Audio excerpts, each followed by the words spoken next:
이사야서를 본문으로 삼아서 말씀을 드리려고 합니다.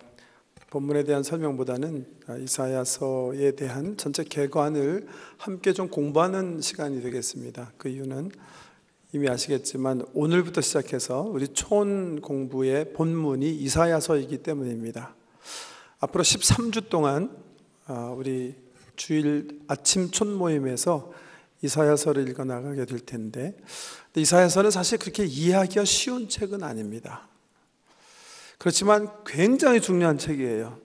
구약 성경 가운데 가장 복음적인 책이 이사야서다, 그렇게 우리 신앙의 선배들이 얘기해 왔어요. 성 어거스틴은요 어떻게 표현했냐면 신약시대의 관점에서 첫 번째 사도는 이사야였다. 그래서 이사야는 복음을 우리에게 전해준 복음주의자요 사도다, 이렇게 표현했어요. 그 정도로 이사야서는 성경의 관점에서 보면 성경 66권 가운데, 특별히 구약 39권 가운데 굉장히 중요한 위치를 차지하고 있는 그런 책입니다. 그도 그럴 것이 신약에서 가장 많이 인용된 구약 성경은 이사야서이기 때문에 그래요. 특별히 우리 예수님에 대한 말씀을 신약의 기자들이 유대인들에게 증거하면서 가장 많이 다루고 인용하고 설명한 책이 바로 이사야서입니다. 그렇게 이사야서는 굉장히 중요한데, 근데 막상 읽어보면 첫째는 66장 되는 굉장히 방대한 책이고, 두 번째는 읽어보면 그렇게 읽기 쉽지가 않아요. 오늘은 설교 말씀이기보다는 이사야서를 읽을 수 있도록 제가 이렇게 우리 성도님들 앞으로 13주 동안 촌 공부하시면서 기억해야 할 중요한 사항들 몇 가지 이렇게 좀 알려드리기 원하는 거예요. 그래서 이사야서의 어떤 총론이라 그럴까, 서론이 되는 말씀을 여러분에게 좀 나누려고 합니다. 사실 이 말씀을 지난 수요 예배 때 손장님들과 함께 나눴어요. 오늘 좀 다른 본문을 가지고 역시 같은 각도죠. 서론적인 부분이니까 같은 말씀을 좀 반복해서 드리게 되겠습니다. 이사야서가 읽기 어려운 이유 중에 하나가 그 내용을 살펴보면 이제 금방 경험이 되어지는데, 이사야서를 보통 66장인데 두 부분으로, 두 문단으로 나눠서 얘기하는데 1장에서 39장, 그 다음에 40장에서 66장이에요. 이거는 금방 기억하실 수 있을 거예요. 왜냐하면 신약, 구약 합해서 성경이 몇 권으로 되어 있죠? 66권 되어 있잖아요. 근데 이사야는 66장으로 되어 있어요. 첫 번째 부분은 구약의 39권처럼 1장에서 39장까지가 첫 번째 문단이고, 나머지 27장에 걸친 게 후반부다, 그렇게 이해하시면 처음에 39, 27, 그러니까 구약 39장, 신약 27장으로 되어 있다, 이렇게 생각하시면 되고, 그 메시지 또한 아주 그냥 strikingly different, 아주 구별되어 있어요. 그 메시지가 읽어보면 아주 두드러지게 나타나는 게, 첫 번째는 1장에 39장 읽어보면 그 시대적 상황이 이사야가 살던 시대적 상황이에요. 이사야는 유다 왕 가운데 특별히 아하스 왕이라는 왕과 히스기야 왕, 이 두 왕과 함께 살면서 왕들을 도와서 왕들이 올바로 되도록 하나님의 말씀을 전한 하나님의 사람이에요. 1장에서 39장 이 전반부를 보면 주로 그런 역사적 배경을 가지고 벌어진 일들, 하나님께서 주신 말씀들이 기록되어 있어요. 그런데 정말 놀라운 거는 40장 이하 66장까지 말씀이에요. 왜냐하면 역사적인 상황이 완전히 뒤바뀌는, 이사야가 살던 상황은 대충 연대기가 주전 한 740년경인데 이사야서 40장에서 66장까지는 그때로부터 한 160년 확 뛰어넘어가가지고 그 메시지를 읽어보니까 이미 이스라엘 백성들이 바벨론의 포로로 잡혀가 있는 거예요. 포로로 잡혀간 사람들에게 이사야가 하나님의 말씀을 증거하는, 하나님의 말씀을 전달하는 희망의 메시지죠. 여러분들 낭망하지 말고 때를 기다리십시오. 하나님께서 반드시 여러분을 위해서 하나님의 종을 보내셔서 여러분을 구원하실 것입니다. 이런 메시지를 이사야서 40장 이후부터는 읽을 수가 있어요. 이상하죠? 한 선지자가 동시대에 사는 그 왕들에 대한 이야기와 메시지를 전함과 동시에 한 160년 후에 펼쳐질 바벨론 포로기에 고생하는 자기 민족들 향한 하나님의 말씀을 전합니다. 저는 그렇게 생각해요. 그래서 1장에서 39장은 실질적으로 자기가 막 활동하는 시기에 하나님께서 주신 말씀들을 정리했다면 40장 이후의 말씀은 노년기에 이미 하나님께서 유다 백성들을 사랑의 징계매로 치시기로 결심하시고 바벨론에 포로살이할 것을 이미 이사야에게 밝히셨기 때문에 그 상황을 염두에 두고 하나님께서 주신 말씀을 적은 기록이에요. 그래서 이사야서는 두 내용이 정말 완전히 전반부와 후반부가 완전히 다른 내용이다 기억하시면 돼요. 다르다고 다른 메시지가 기록된 건 아니에요. 이사야서 1장에서 66장까지 보면 처음부터 끝까지 아주 중요한 메시지 하나가 아주 두드러지게 나타나고 있어요. 그 메시지가 뭐냐? 놀랍게도 이사야라는 선지자 이름의 뜻이에요. 이사야, 이 뜻이 뭔가? 야, 그러면 야는 뭐죠? 할렐루야, 우리 할렐루야 찬양되는데 야, 야훼 하나님. 이사야라는 뜻은 여호와가 구원이시다라는 뜻이에요. 이사야서 1장부터 66장까지 보면 이사야 선지자가 자기 동시대의 말씀을 전하던 아니면 후에 바벨론 포로로 끌려가서 고생하는 자기 동족들에게 희망의 메시지를 전하건 전하는 메시지의 내용은 하나예요. 자기 이름이에요. 여러분, 여호와가 살 길입니다. 다른 길 생각하지 마십시오. 여호와 잡아야 삽니다. 이게 이사야서에서 1장부터 66장까지 일관되게 이사야가 전하는 하나님의 복음의 메시지예요. 왜?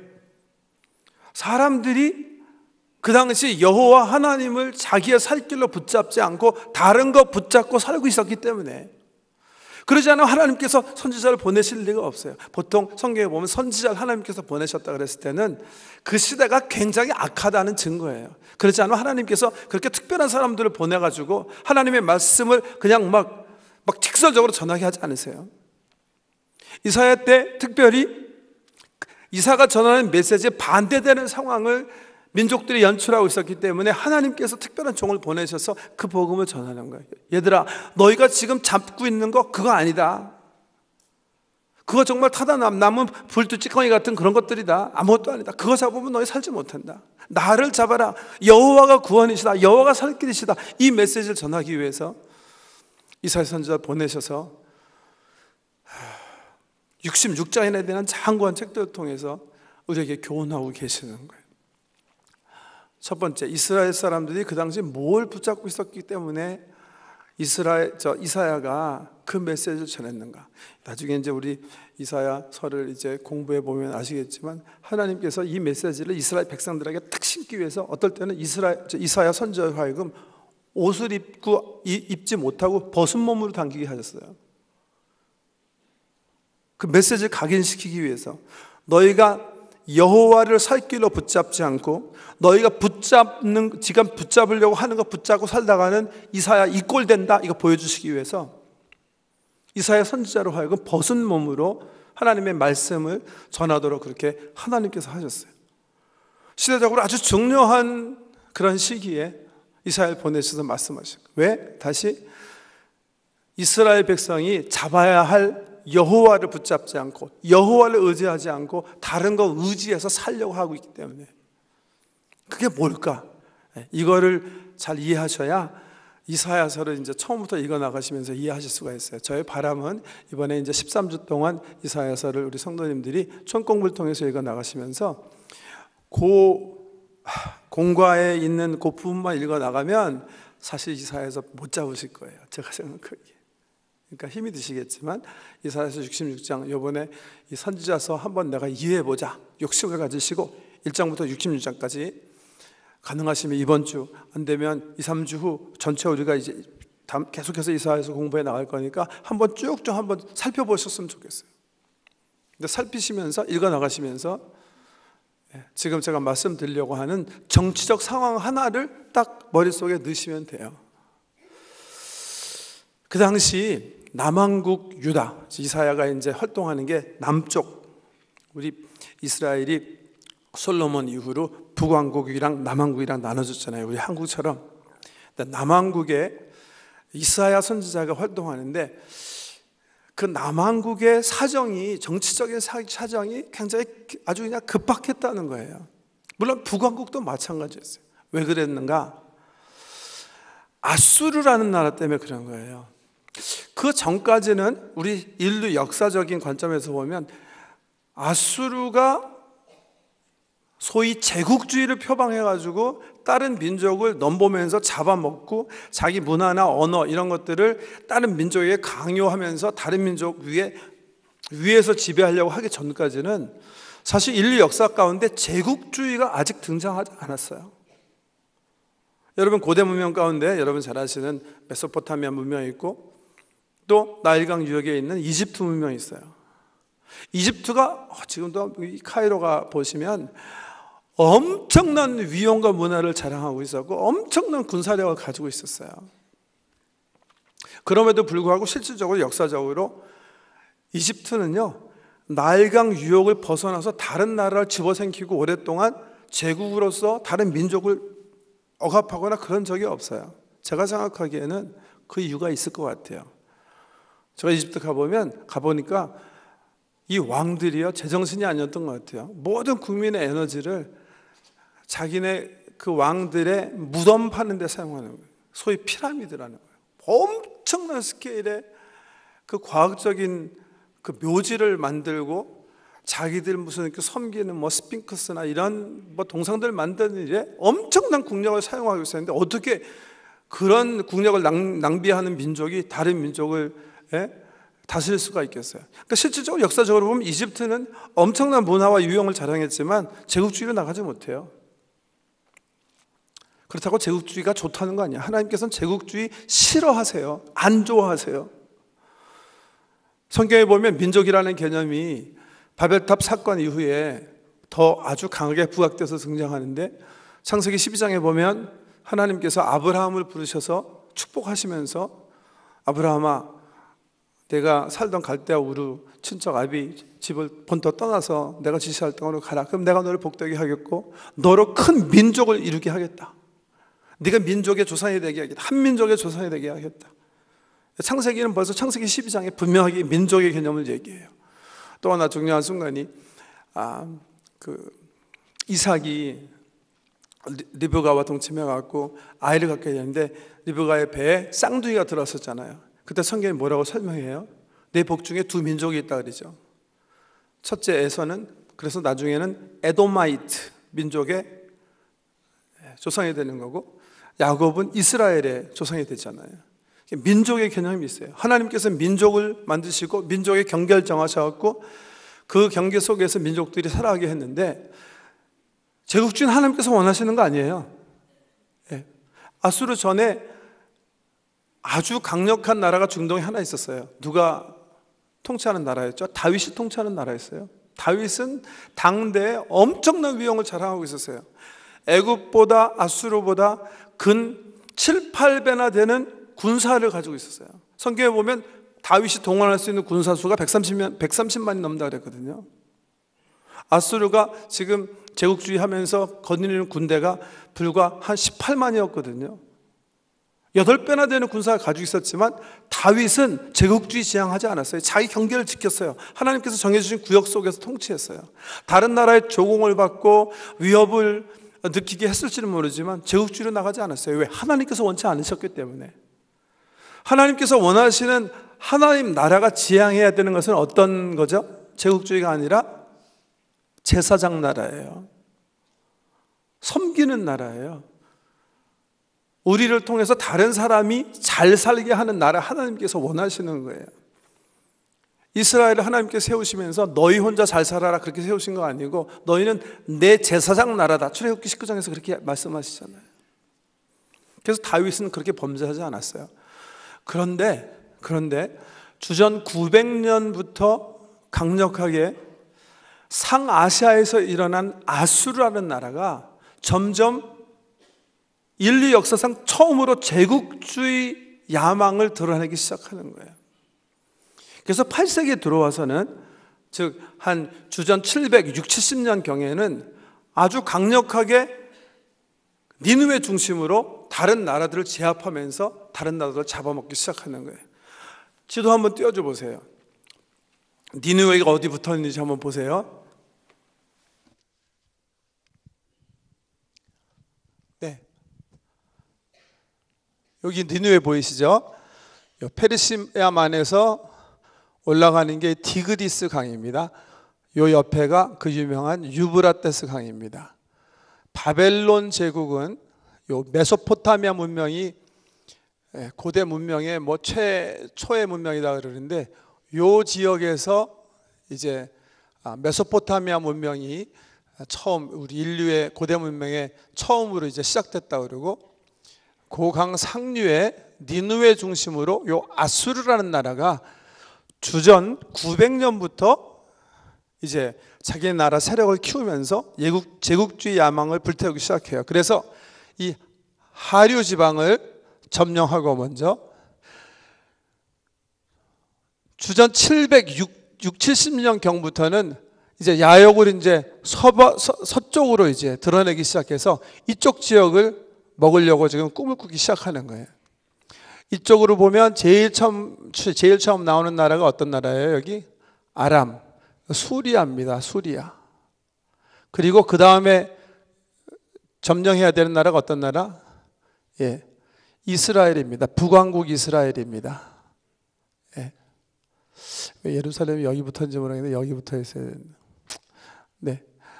예. 그 다음에 남유다 있고, 그 다음에 이집트죠. 여기가 이집트입니다. 이집트. 근데 아수르가 한 760년부터 아주 강력하게 돼가지고서는 지금 아람이 여러 번 공격당해서 굉장히 피곤한 상태에 있는 거예요. 그리고 이제 아람과 이스라엘을 남왕국, 북왕국을 한꺼번에 먹고 이제 이집트를 먹으려는 게 이 아수르의 기본적인 야망이었어요. 네.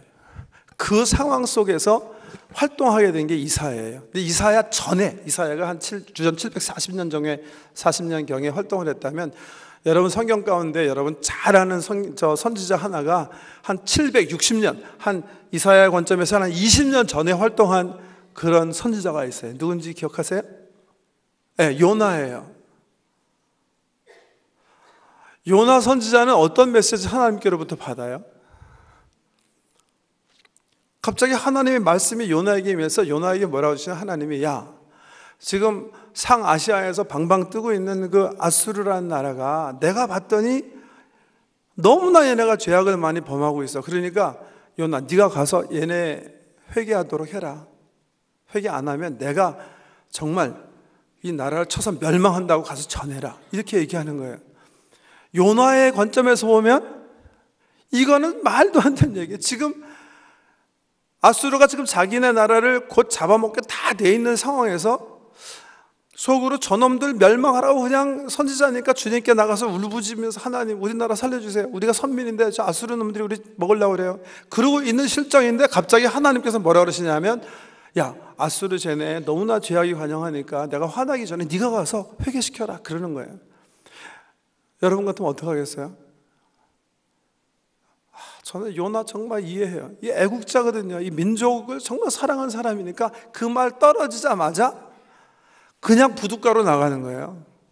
욥바라는 부둣가로 나가서 배 보니까 정말 또 딱 가는 배가 어디예요? 그 당시 이 중동이나 유럽에서 땅끝이라고 생각하는 스페인 서바나죠. 서바나에 다시스로 가는 배가 있는 거예요.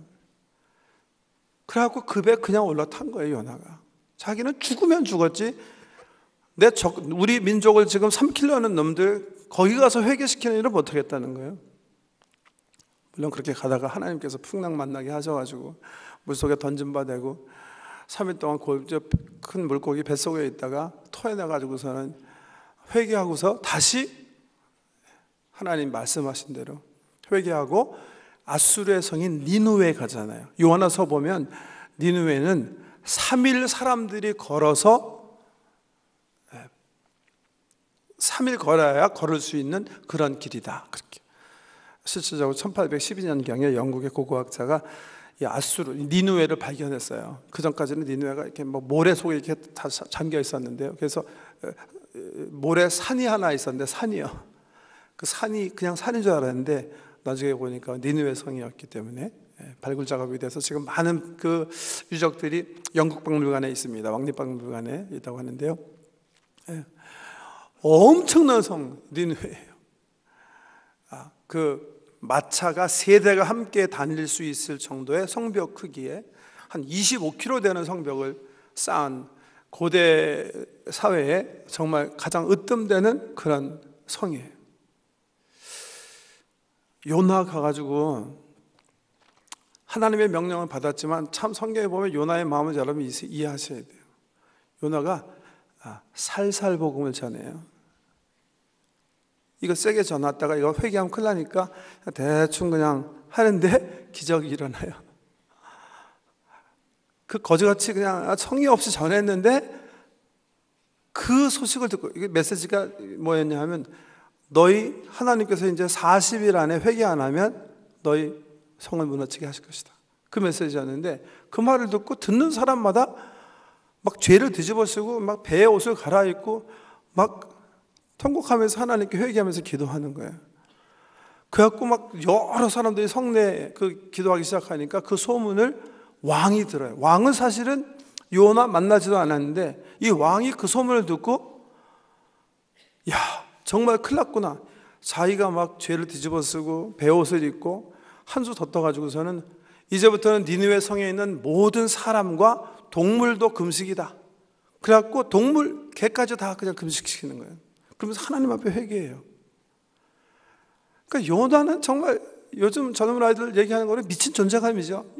정말 일어나지 않아야 될 일들이 자기 앞에서 정말 막 펼쳐지는 거예요. 그러니까 막 분노, 막 하나님에 대한 어떤 그 섭섭함, 자기를 괴롭히려고 하는 이제 곧 자기네 민족을 쳐서 멸망 시키잖아요. 721년에 완전히 깔아엎거든요. 그래서 북왕국 이스라엘 날아가 버리잖아요. 그러니까 똑똑한 요나는 분명히 알고 있었거든요. 얘네는 정말 멸망해야 되지 않으면 우리 민족 망한다. 근데도 하나님께서 명령하셨기 때문에 가서 전하는 그런 상황이에요. 그 요나가 니느웨를 회개하게 한 후에 745년에 아수르의 구테타가 일어나요. 평범한 병사였는데 구테타를 일으켜가지고선 정권을 잡는 왕이 있어요. 불왕, 성경에 보면. 또 다른 이름으로는 티글랏 빌라셋이라는, 빌라셋, 역사적으로 보면 티글랏 빌라셋 3세라고 그러는데요. 이 사람이 구테타를 일으켜서 정권을 잡아요. 그 전까지도 강력하게 군대를 세우고 있었던 아수르가 이 사람의 아주 용맹스러운 지도력 속에서 이제부터는 정말 뭐 말릴 수 없는 제국주의를 지향하기 시작하는 거예요. 그래가지고선 아람은 형편없이 패하고 있었고 이제 북왕국 이스라엘까지 점령당할 수밖에 없는 그런 풍전등화의 상황 속에 있는 거예요. 그러니까 이 나라들이 이 너무 세진 나라에 대항하기 위해서는 늘상 하는 거 있잖아요. 동맹이죠, 동맹. 그래서 아람과 북왕국 이스라엘 왕이 만나요. 북왕국 왕 베가, 아람 왕 느가가 만나가지고 르신이 만나가지고 협상을 맺는 거예요. 야, 우리가 살아남기 위해서 우리가 힘을 합해야 되니까 힘을 합해가지고서는 아수르가 공격해 오면 같이 연합군 만들어서 치자. 그렇게 조약을 맺고 그 다음에 보니까 자기네 방비벽으로 아직은 걱정 안 해도 되는 남왕국 유다가 있잖아요. 그러니까 유다 왕에게, 아하스 왕에게 가서 같이 초청하는 거예요. 야, 아하스, 너도 우리 무너지면 너도 무너지는 거니까 너도 그러지 말고 지금 이참에 우리가 동맹해서 만약에 아수르가 쳐들어오면 같이 연합군 만들어서 아수르를 치자. 이렇게 제안을 한 거예요. 당연한 거죠. 지도 보면 당연히 그래야 되는 위치잖아요. 예. 그랬는데 유다 왕이 그래, 아무리 지금 남북이 갈라졌고 이스라엘이 우리에게 적대 감정을 가지고 있더라도 한 형제였으니까 그렇게 하는 게 좋겠다. 라고 했으면 아무 문제가 없을 텐데, 아니면 최소한도 그래 뭐 그럴 수도 있으니까 내가 하나님 여호와 하나님께 물어보겠다 이랬으면 좋을 텐데, 이 아하스 왕이 가만 보니까 아람은 이미 아수르의 거의 반 이상 잡혀먹고 피곤한 상태라 별로 군사력도 없고, 북왕국 이스라엘도 별로 실력 있는 군사들이 아니거든요. 그러니까 연합군 해봤자 아수르한테는 어차피 질 것 같은 거예요. 그러니까 이 사람은 어떻게 생각했냐면, 이 북이스라엘과 아람군 동맹군에 붙기보다는 어디에 붙기 원했어요? 마치 신라가 당나라 가서 붙었던 것처럼 친아수르 정책을 펴기 시작한 거예요. 나는 아수르에 붙어 살아야 되겠다. 그리고 아수르 쪽에 붙어서 오히려 이제 자기네 그 국가의 아이덴티티를 유지하려는 친아수르 정책을 편 거예요. 근데 그거를 누가 알게 된 거예요? 북이스라엘 왕 베가와 아람 나라가 알게 된 거예요. 여러분 같으면 어떻게 하겠어요? 그 미운 놈 가만두겠어요?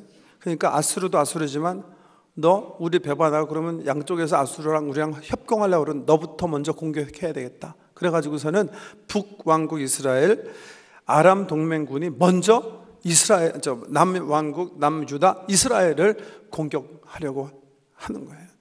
그런 역사적인 상황 속에서 이사야가 보내진 바 돼서 이렇게 줏대 없이 하나님을 버리고 지금 강대국 붙잡고 살려고 하는 아하스 왕에게, 그리고 그런 이스라엘 남왕국 남유다 국민들에게 하나님의 메시지를 전하는 거예요. 그래서 이사야서를 읽어보면 메시지가요 몇 가지, 한 4가지 트렌드가 반복되는 게 있어요.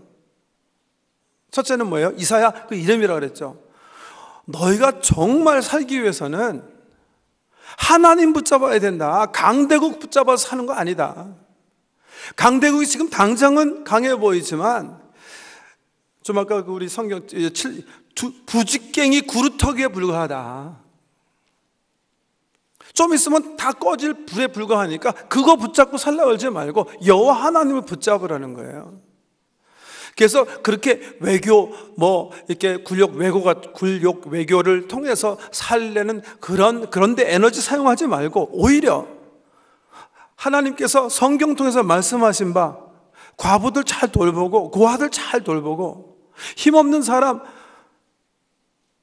그 사람들 잘 살려서 모든 국민이 행복하고 평안하게 살게 하라는 거예요. 그게 그렇게 국정을 운영하면 나머지 일은 하나님께서 책임져 주실 것이니까 하나님의 세계 경영을 믿고 너희의 모든 정력을 힘을 거기다 사용하라. 그 메시지 여호와 강대국이 아니라 여호와를 붙잡아야 산다. 여호와가 구원의 길이다. 하나. 두 번째는 뭐예요? 그런 의미에서 성경이 가르쳐 주신 데 따라 공의의 정치, 긍휼의 정치를 해라. 거기에 더 시간을 소비해야지 눈치 보면서 그런 굴욕 외교에 끌려다니지 말아라. 세 번째는 이사야를 통해서 걱정하시는 게 또 하나 있었어요. 그 당시 이 제국주의나 이 큰 문명을 이룬 나라들이 했던 것 가운데 하나가 뭐예요? 그 수장들을, 리더들을 신격화하는 거였잖아요. 우리 중국 보면 자기네 왕을 천황이라고 그랬잖아요. 하늘의 아들이라고 생각했잖아요. 하나님처럼 숭배하게 했잖아요. 아수르가 그러고 있었거든요. 엄청난 제단을 만들어 놓고 왕을 섬기게 하는 그런 문화를 이루고 있었어요. 하나님께서 염려하신 거예요. 이 우상 섬기 좋아하는 이 이스라엘 민족이 가나안 사람들에게도 그냥 영향받으면서 바알과 아세라를 끌어들였는데 이제 아수르에 가서 붙으면 아수르의 신까지 섬기지 않겠는가? 그러니까 절대로 아수르에 붙지 말라. 그렇게 얘기하신 거고, 세 번째는 아수르가 지금 너희에게는 좋아 보일지 모르지만 결국 북왕국 치고 아람을 친 후에는 제국주의 근성을 드러내서 결국 유다도 너도 삼키려고 할 것이니까 정신 차리고 사람을 붙잡지 말고 나라를 붙잡지 말고 강대국 붙잡지 말고 여호와 하나님을 붙잡고 살아라. 이렇게 이사야를 통해서 명령하시는 거예요. 이번에 성경 읽어 나가시면서 이 정치적인 상황을 항상 염두에 두셔야 돼요.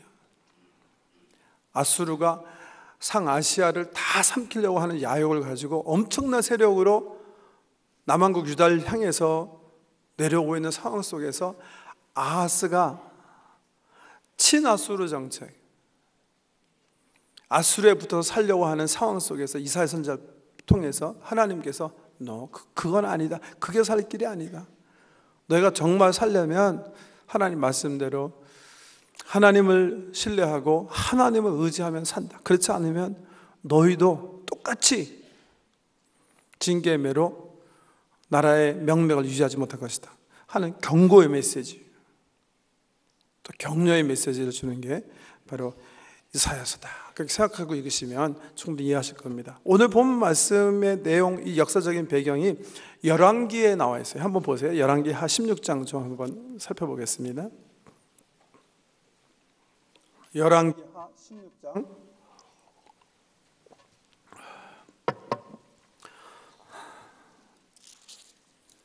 열왕기 하 16장 5절부터 한번 보세요. 열왕기 하 16장 5절 589페이지입니다. 구약성경 589페이지.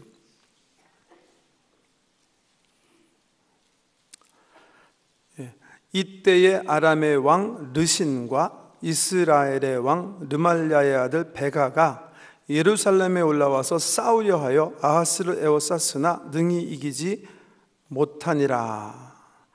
당시에 아람의 왕 르신이 엘랏을 회복하여 아람에 돌리고 유다 사람을 엘랏에서 쫓아내었고 아람 사람이 엘랏에 이르러 거기에 거주하여 오늘까지 이르렀더라. 보세요.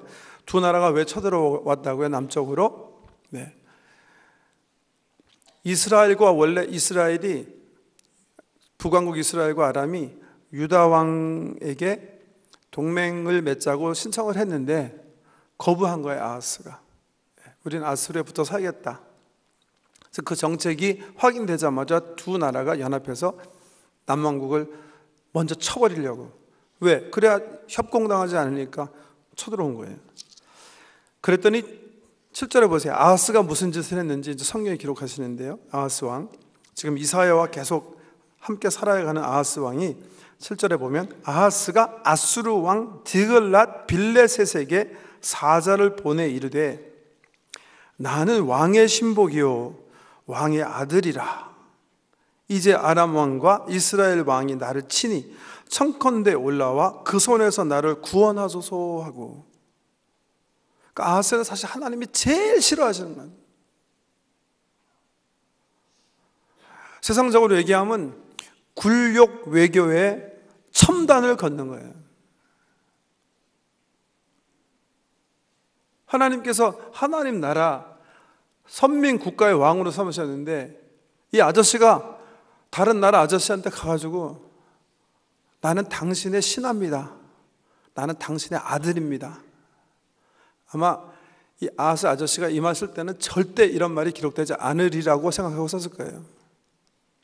그런데 이거 쓴 사람은 기록 안 하지만 받는 사람은 꼭 가지고 있습니다.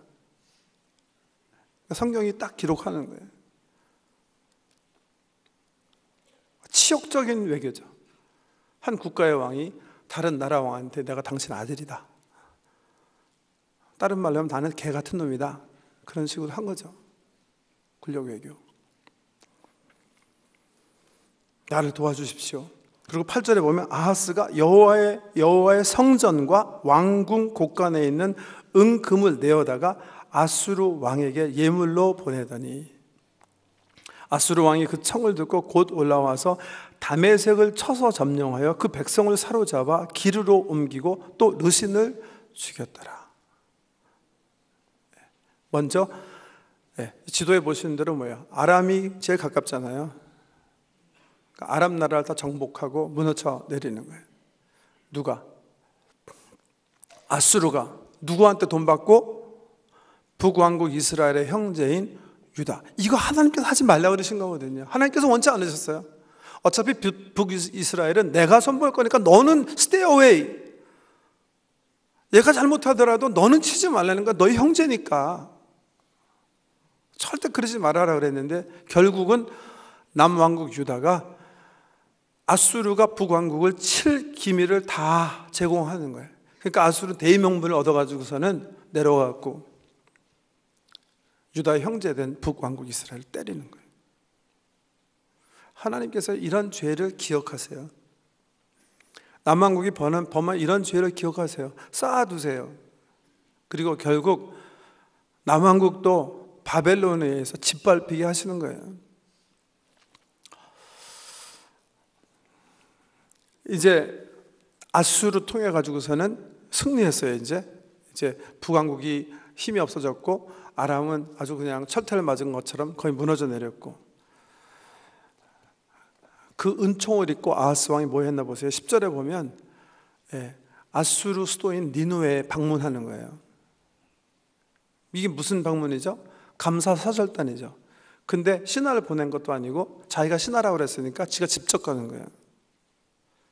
그래서 10절에 보면 아하스 왕이 아수르의 왕 디글랏 빌레셋을 만나러 다메섹에 갔다가 거기 있는 제단을 보고 아하스 왕이 그 제단의 모든 구조와 제도의 양식을 그려 제사장 우리아에게 보냈더니, 아하스 왕이 다메섹에서 돌아오기 전에 제사장 우리아가 아하스 왕이 다메섹에서 보낸 대로 모두 행하여 제사장 우리아가 제단을 만든지라.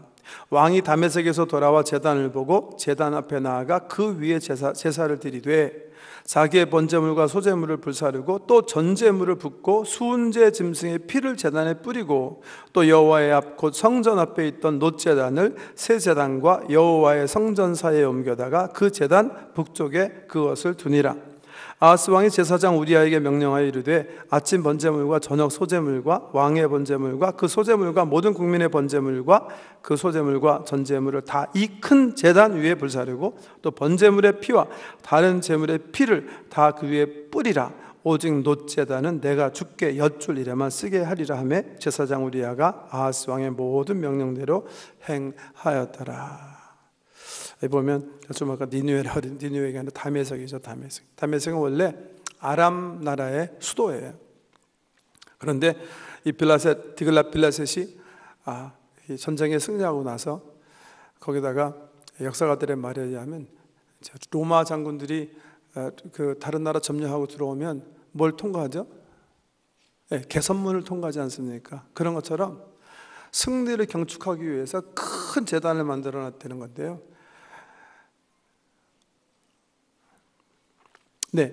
아하스 왕이 디글랏 빌레셋 만나러 다메섹에 가서 그 개선문처럼 승리를 상징하는 그 왕을 섬기는 그 제단을 보고서는 너무 감격한 거예요.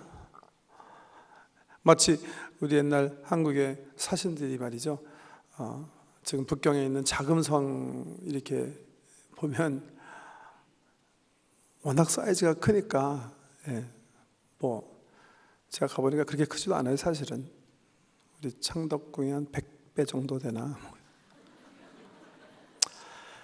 엄청나게 사이즈는 큰데 멋은 없는 것 같아요. 근데 옛날에 우리 한국의 사신들이 그 왕을 소위 중국 천황을 만나러 자금성 가면 들어가다가 막 오줌 쌌다 그러잖아요. 너무 그 사이즈에 기가 죽어가지고. 이 아하스 왕이 그랬던 것 같아요. 그 개선문, 그 번제단 이런 거 보면서 완전히 기가 죽은 거예요.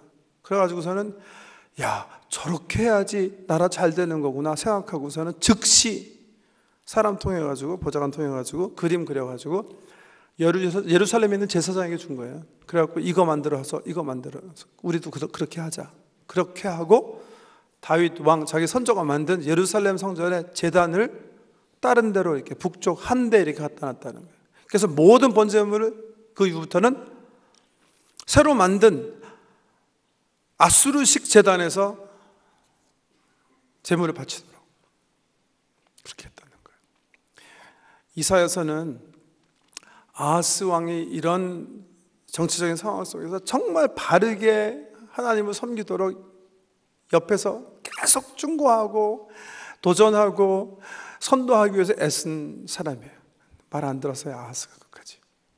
그런 사실들을 이사야서를 읽어 나가시면서 경험하실 수가 있을 겁니다. 자, 오늘 본문 잠깐 그냥 설명드리고 오늘 총괄적인 것은 이제 다 설명드린 것 같으니까 이제 마치겠는데요. 본문 한번 보세요. 목사님 읽어주신 거 좀 아까 우리 열왕기 하에 있는 내용과 비슷한데 이사야서 7장입니다.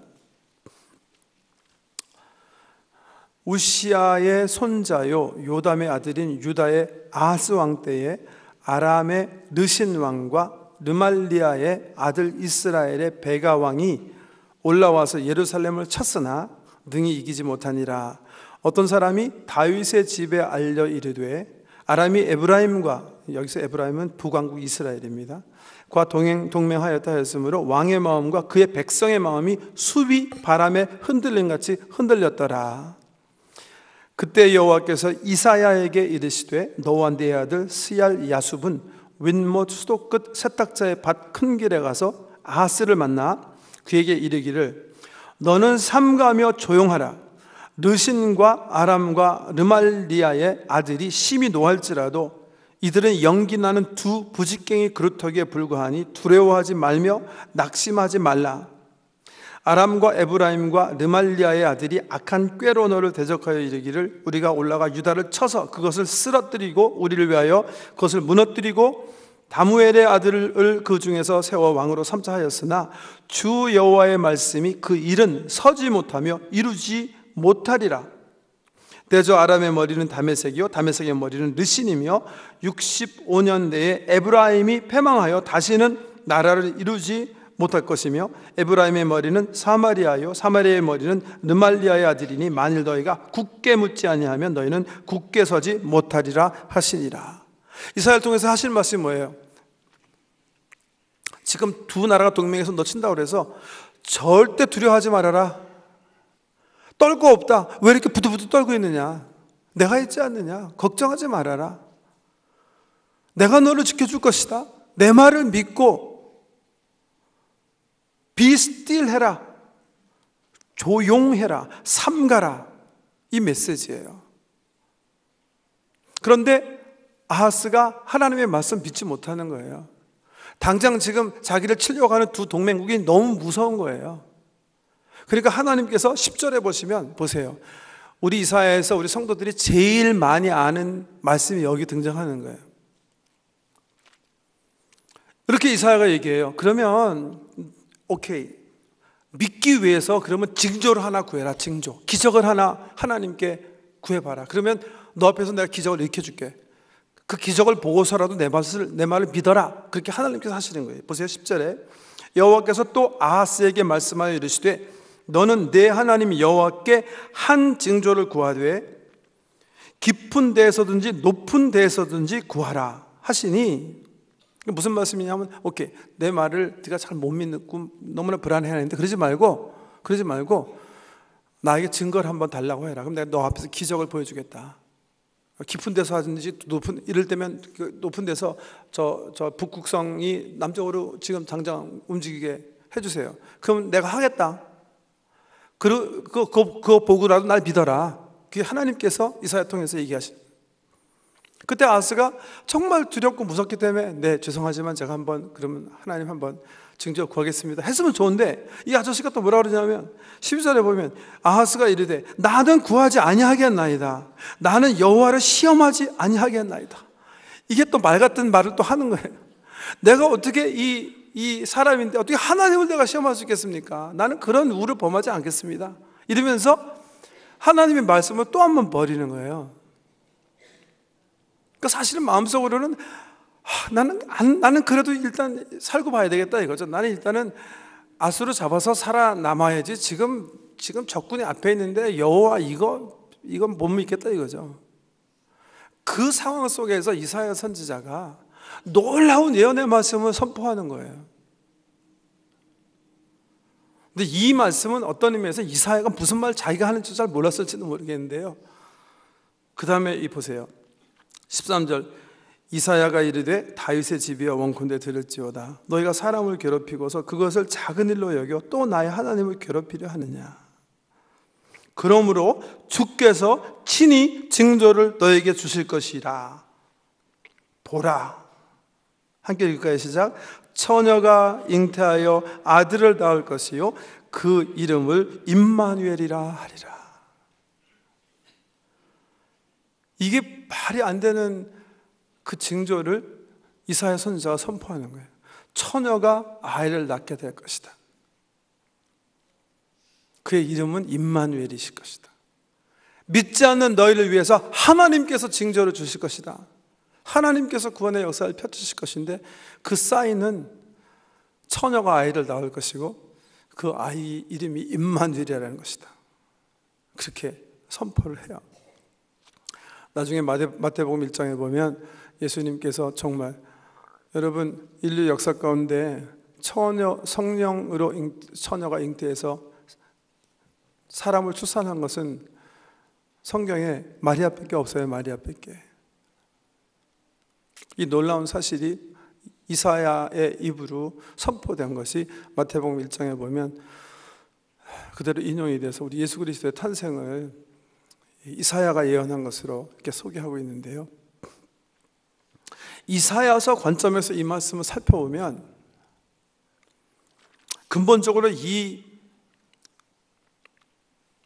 징조는 아하스 왕에게 준 거예요. 아하스 왕이 믿지 않기 때문에 이사야가 하나님께 받아서 선포한 그런 내용이에요. 처녀가 잉태해서 아이를 낳을 것이고 그 아이가 임마누엘이다. 그 내용을 15장에 보면 알 수 있는데 그가 악을 버리며 선을 택할 줄 알 때가 되면 엉긴 젖과 꿀을 먹을 것이라. 대저 이 아이가 악을 버리며 선을 택할 줄 알기 전에 내가 미워하는 두 왕의 땅이 황폐하게 되리라. 여호와께서 에브라임이 유다를 떠날 때부터 당하여 보지 못한 나를 너와 내 백성과 내 아버지 집에 임하게 하시리니 곧 아수르 왕이 오는 날이라. 이 말 이해가 되셨어요? 그러니까 아하스 왕에게는 이 말씀을 통해서 사실 뭘 얘기하는 거냐면 어떤 한 사람이 아이를 낳을 것인데 그 아이가 성장해서 편안한 가운데 엉긴 젖, 그러니까 요구르트나 치즈 이런 것들이 엉긴 젖이잖아요. 그러니까 편안한 시대에 살면서 편안하게 살게 될 것이고, 그리고 이 아이가 선과 악을 분별할 수 있는 청년의 때가 되기 전에 네가 두려워하는 두 나라, 아람 나라와 이스라엘은 다 멸망하게 될 것이다 하는 예언의 말씀이에요. 아하스 왕에게 주시는 징조예요. 그런데 이 말씀을 하는 중에 이사야가요, 그러니까 중복적 의미라고 해도 좋고 뭐 웅의적 의미다 그렇게 해도 좋은데요, 자기가 경험하지 못한 미래 하나님께서 펼치실, 처녀를 통해서 한 아이가 구원자로 우리에게 임하고 하나님의 구원이 모든 사람에게 임할 우리 예수 그리스도의 구원을 선포하게 되는 게 바로 이사야서예요. 이사야서 총괄적인 말씀을 드렸는데, 이사야서 기억하시면서 이번에 공부하시면서 저는 두 가지 우리 성도님들이 기억했으면 좋겠어요. 첫 번째는 지도예요. 지도. 이 정말 조그만, 아수르는 원래 이 땅 사이즈가요, 니느웨 중심으로 있었을 때는 우리 한국 한반도 땅덩어리였어요. 그런데 나중에 상아시아의 주인이 되면서 그 땅 길이가 우리 카나다 땅의 한 3분의 2 정도, 그러니까 3,200km에 달하는 땅을 인류 역사상 처음으로 제압하면서 제국주의를 제국이 된 그런 나라인데, 그 상황 속에서 아주 조그만 남유다 왕국, 그 왕이 막 불안해서 떨고 고민하는 가운데 하나님의 메시지가 이사야 통해서 임했고, 그 내용들이 모아져서 기록된 게 이사야서다. 그걸 기억하시면 돼요. 그 다음에 총괄적인 메시지가 하나 있다 그랬어요. 그게 뭐예요? 주제되는 말씀인데 이사야 이름이에요. 여호와가 구원이시다. 우리가 붙잡아야 될 거는 여호와다. 이게 개인적인 관점에서 한 사람 한 사람이 살 길도 여호와, 내 영적인 삶 속에서 묵상되어져야 하는 말씀이기도 하지만, 사실 이사야서 같은 말씀은 더 국가적인 말씀이다, 저는 그렇게 생각해요. 통치자들이 이런 말씀을 통해서 정말 하나님 원하시는, 하나님 손에 지금 세계 경영이 들려져 있다는 사실 정말 깨닫고, 눈치 정치하지 않고 머리 굴려갖고 간사한 방법으로 나라를 이끌어 나가려는 거 포기하고 정말 근원자 되신 하나님의 말씀, 하나님의 진리, 이 정신을 가슴속에 품고 통치했으면 얼마나 좋을까. 제가요 그냥 그런 생각이 들었어요. 제가 몇 년 전에 스티븐 하퍼 수상이 이렇게 만나서 대화하자 그래가지고 공항 호텔에서 잠시 이렇게 대화한 적이 있는데, 그때 우리 한인 사회의 현안이 오픈 스카이인가 그거였기 때문에 부탁할 거 있으면 얘기하라 그래갖고 오픈 스카이 얘기하고, 또 하나 얘기하는 게 동성애예요. 동성애 법안에 다시 복귀, 그런 것들 얘기했는데, 글쎄요 정말 다시 초청받아서 대화할 시간이 있으면 제가 이사야서 중심으로 말을 하고 싶은 생각이 들었어요. 이사야를 하면서 정신 차리고 눈치 보지 말고 하나님을 경외하고 하나님을 신뢰해라. 참 좋은 소문은 작년에 스티븐 하퍼가 우리 예수 그리스도를 그 생명의 구세주로 퍼스널하게 정말 이렇게 영접하는 그런 경험을 했다. 확인되지 않는 소문입니다만은 회심하는 어떤 귀한 은총이 있었다. 정치계에서 나오는 건 전 신뢰를 못하겠어요. 이제 그것도 속임수인지 모르기 때문에. 저 전해드린 말인데요, 정말 그러면 그럴수록 정신 차리고 정말 여호와가 살 길이구나, 여론조사했고 정치해야 되는, 정치하다가 정말 망하겠구나 분명히 생각하고 말씀으로 돌아가는 그런 운동이 있어야 좋겠다, 그런 생각하고요. 또 우리 장로님 기도하신 것처럼 우리 조국 대한민국의 박근혜 대통령이 이렇게 새로운 시대를 열어나가시는데, 정말 하나님 은혜가 함께해서 하나님을 두려워하고 하나님의 말씀의 정신을 깊이 있게 묵상하면서 국정을 운영하면 얼마나 하나님께서 기뻐하시고 복을 내리실까 하는 바람을 여러분과 함께 해봅니다.